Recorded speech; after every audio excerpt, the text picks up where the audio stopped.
Does God promote child sacrifice? And this is the shit that people should look up. Based on the Bible, not my opinion, by the way, God does not promote child sacrifice. Now look at that question again. When I ask that question, does it look like I'm asking it to promote my belief? No, it's generally asking a question. And I'm open to yes or no. And every pastor, every priest, every apostle, every Christian that believed that God would sacrifice God's own child, y'all need to take another look. It's because y'all been sacrificing to the devil. I ain't even gonna say the devil because the devil worked for God. Y'all been sacrificing to a false idol the whole time.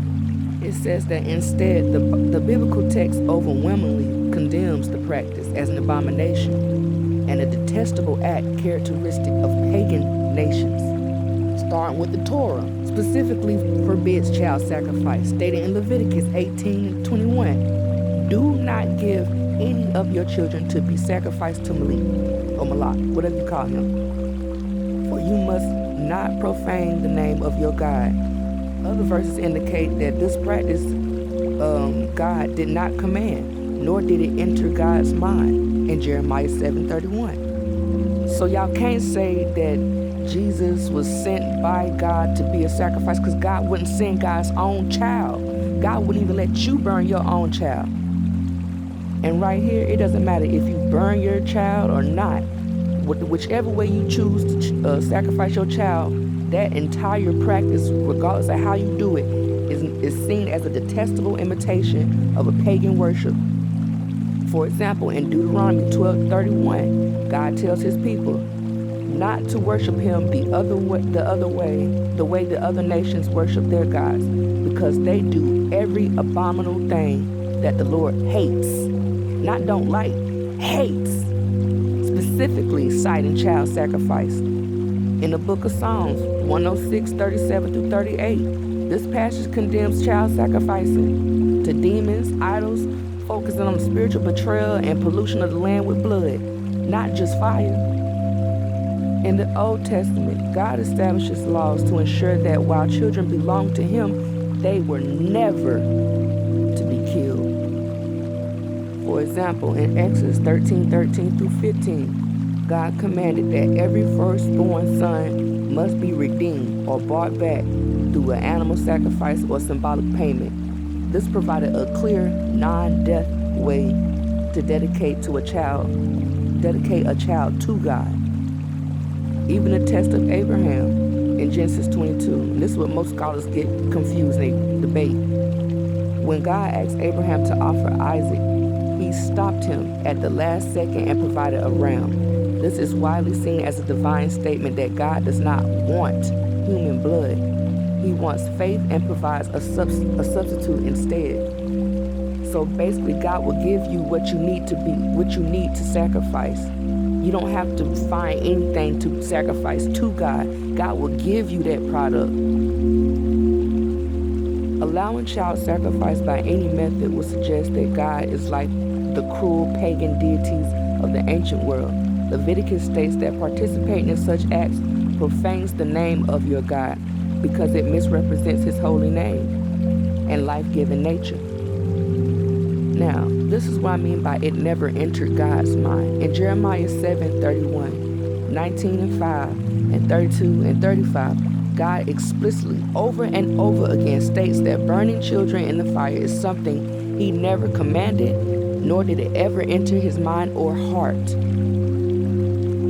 We done been through this one. It's an abomination. Deuteronomy 12:31, God declares that burning sons and daughters in the fire is a detestable act that he hates. Deuteronomy 18:10-12, anyone who sacrifices their child in the fire is described as an abomination to the Lord. And also, child sacrifice profanes God's name. Leviticus 18:21 and 22-3. Sacrificing children to Moloch is strictly forbidden. It defies God's sanctuary and profanes his holy name. For anybody who is still confused, I'm going to ask, when is child sacrifice acceptable for God? According to the Bible and mainstream Judeo-Christian theology, child sacrifice is never acceptable, and it's consistently condemned as an abomination. So how the fuck y'all think God would sacrifice Jesus? And the scripture even tell you in Leviticus 22:5, it mandates the death penalty for anybody who sacrifices their children to the god Malik. Because stating such acts defile God's sanctuary and profanes his name. Prophetic rejection. Through the prophet Jeremiah, God stated that child sacrifice never even entered God's mind, emphasizing how foreign it is to his nature. And then to go deeper in thought, I ask, now does that even go for the false god Malik or Baal, or does it just mean for any real or false god? And it says that the biblical theology perspective, child sacrifice is strictly forbidden for any deity. It don't matter if the deity is real or false. Don't do it.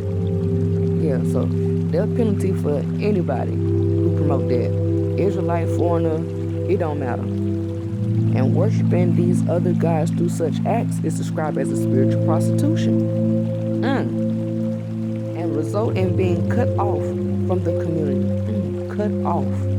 That word sounds familiar. Other deities, while Moloch, the god of the Ammonites, was the most famous example, the Bible also condemns similar practices dedicated to other gods, such as Baal or Shemosh, whoever that is. Now, even when it comes to the true God, and the true God is not Yahweh, it's El. Yahweh came in afterwards. In the background, Yahweh is the son of El and Asherah, and he got 69 other brothers and sisters, so he can't be the father and the son. The father is the only father. Anyway, crucially, God explicitly forbids his followers from trying to worship him using the same methods as other nations. Deuteronomy 12:31, God commands, you must not worship your Lord, your God, in their way, for they even burn their sons and daughters in the fire to their gods. Again, not commanded. God repeatedly states through prophets like Jeremiah that child sacrifice is something he did not command nor enter my mind. Jeremiah 7:31. The difference is, while other ancient religions view child sacrifice as the greatest gift to appease an angry God, the God of the Bible is presented as a God of life who provides the sacrifice himself rather than demanding the lives of children. This is how y'all make God look. This is how y'all make God sound.